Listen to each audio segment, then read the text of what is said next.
We have with us today Mr. Bukola Idowu, the Executive Director of Kimpact Development Initiative. Thank you for joining us. We'd like to have your take on this election. What has been your pre-election assessment since you've been on ground? What have you noticed as an organization? Thank you very much, and thank you for having me. We've been on ground since June, and we've been we came here and we conducted what we call election security threat assessment, and so to determine the atmosphere, the political atmosphere in the state prior to the coming election. And so we've been here on and off, and doing one or two things, engaging with the stakeholders and the youth, the political parties, and to see how we can have peaceful election, because that is one of our major focus. So what we do is to track violence in the election. We track, we document, and mitigate. Now, having said that, from our pre-election assessment, the electoral risk assessment we did, we came up with a lot of indices that was very, very interesting, and at the same time worrying. Worrying in the sense that at the end of our hotspot mapping, we came up with 11 local governments that are hotspots in this election, that the security agencies need to really look at and see what they need to do about that, because they are likely going to be the hotspots for violence in the election. And then, unfortunately, we only have a single local government that our survey cleared that is going to be peaceful in this election, which is Ize-iyamu local governments. Then other local governments have been very, very terrifying with the indices. At the same time, after we released that report, so we started monitoring events, and I can tell you categorically that we've been able to record and documented, as of today, 19 cases of violence from June till now.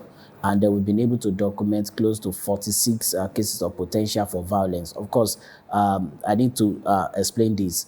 Violence, we are tracking the violence and differently from potential for violence. Potential for violence are just the factors that are not violent in itself, but they can lead to violence. For instance, destruction of posters of the opponent.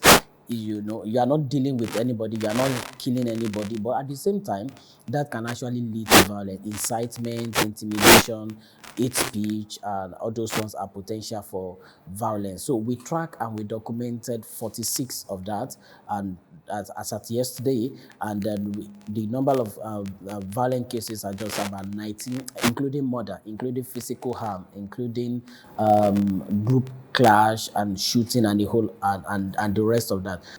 So, as it is now, can we say the election is going to be peaceful as expected? The election is going to be peaceful because after the signing of the peace accord and the intervention of the Oba of Benin and other activity by partners, NGOs, both international and domestic, I can see that tension has reduced. And don't also forget, the US came out to say they are placing visa ban on some of the actors. So, which means, and at the same time, I like the strategy because no name was mentioned. So everybody, as it stands, all the actors are suspects in that regard. And then the UK also came. They said they said they are going to. So, which means all these have effects in dousing the tension. Then again, the police are also deploying like 31,000 policemen for this election, and that is aside the DSS, aside the civil defense, aside the military. So we believe that alone is going to really help in this election to have a peaceful election. But from our experience in monitoring violence over the years, it's just 35% of cases of violence that happen before the election. That is the concern. Now, the remaining 65% thereabout are always post-election. That is, it happened day of election, or majority of them after the result has been announced. So, and that is why, if you ask me, the security agencies don't need to rest on their horse, and then they need to make sure that they see the process through, even to the last to the last blow of the final whistle, which is talk about announcing the results and everything. So I think we are likely going to have a peaceful election in this election. Talking about security agencies, we've seen instances where even the security agencies supervise thugs, armed thugs, to distort election, cut away ballot boxes. Do you think the people can place the trust in the hands of the security agencies?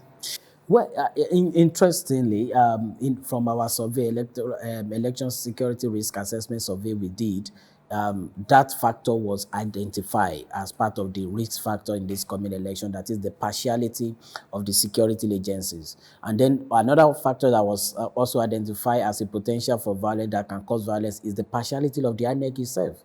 So, but now looking at the issue of the police, I have like about three major issues with the police. Number one, who is monitoring the police? The Inspector General of Police said they are going to deploy 31,000. Are we really sure 31,000 are on ground?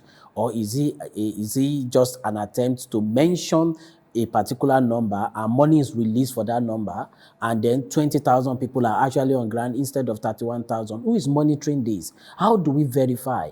And this is all about accountability. For instance, I don't have the figure, but if a police officer is entitled to, I'm just using this figure now, is entitled to 20,000 for this special allowance, for this special deployment. Now, and then at the end of the day, instead of 31,000, and then they deploy 20,000, the remaining 11,000 multiplied by 20,000, where is the money going into? But everybody believes 31,000 has been deployed. So who is monitoring this? Now, again, another issue we have is this, because I'm still taking this from the angle of the police, then I take it from the angle of the citizen.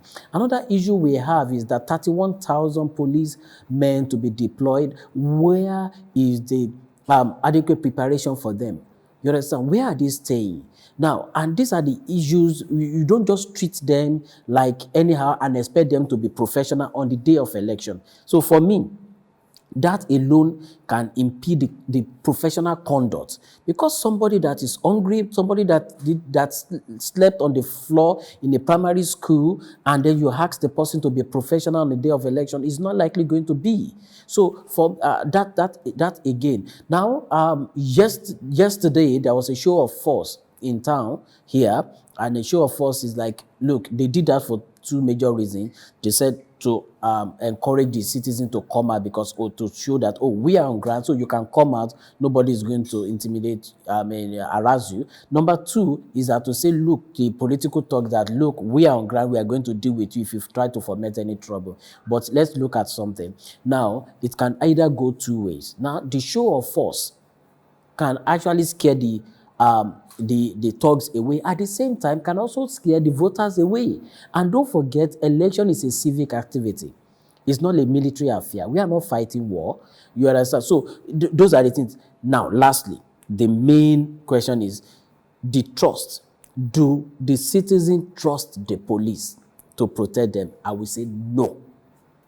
But for me, I think the police now have the opportunity to redeem that image now, because we have seen, for instance, Bayelsa, Kogi election, for instance, you know the role the police played in that particular election. Even in Bayelsa, if we've seen that in most of the standalone election, Osun, Ekiti. So now, why will this place be different? That is why people are not as skeptical. And we keep saying it, is that what we have is that we have Nigerian police, not APC police, not PTP police. It's supposed to be Nigerian police. It's supposed to be neutral. But now, the truth of the perception is people don't really trust the police. So another factor considering is vote buying, inducement of voters by the major political parties. Do you think this will in any way affect the outcome of the election? Obviously. You see, the greatest monster to our election now is vote buying. and it's going to affect the election. Now, and I take you see, the issue of vote buying started stylishly from Edo in 2016 to another level. Of course, what we have been having initially will have been inducement, 2003 election, 2007 election, 2011 election, and 2015 election, inducement. But the moment we got to 2016 election, we saw vote buying at its peak. Now, what now happened is that moving from Edo to Anambra, they took it to another level. From Anambra to Ekiti, it got to another level. To Osun, to another level. To the extent that when politicians and the contestants are budgeting money for campaign, they are budgeting money for vote buying. I keep like I used to tell people, I said, look, when anybody that want to contest election in Nigeria now, they budget for three major segments of that election. Number one, the campaign. Number two, the budget for vote buying. Number three, the budget for tribunal. And that has been very, very disturbing. So vote buying, and the truth of the matter is this: whoever pays more get the highest votes. Most of these things we keep saying that vote your conscience is working, but not to the greater, it's not making the impact that we expect. Now, and that is why it looks like in Nigeria, and I keep saying it looks like in Nigeria, our poverty is deliberate.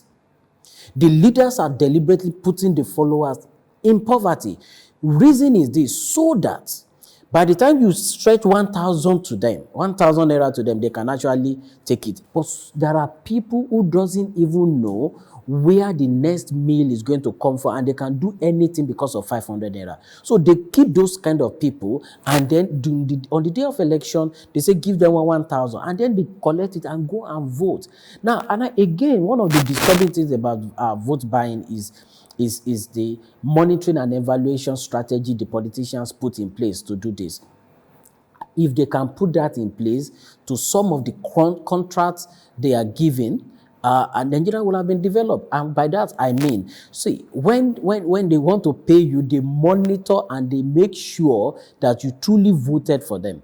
Now, in the past, they deceived them. But this time around, they devise another means for the people, for the people to show them their votes, to be sure that you truly voted for me, and then they give them money. And for instance, in Ekiti, we saw that happening in two ways. Somebody come and vote and stylishly show his ballot paper, and then the agent knows and then give the money. Though, again, another person votes, it is the policeman at the polling booth that will give signal to say, look, yeah, he voted for you. So you can now see that, and that alone has been affecting the choice of the people.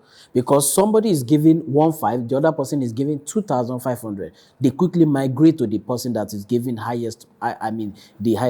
But all these things will influence this election.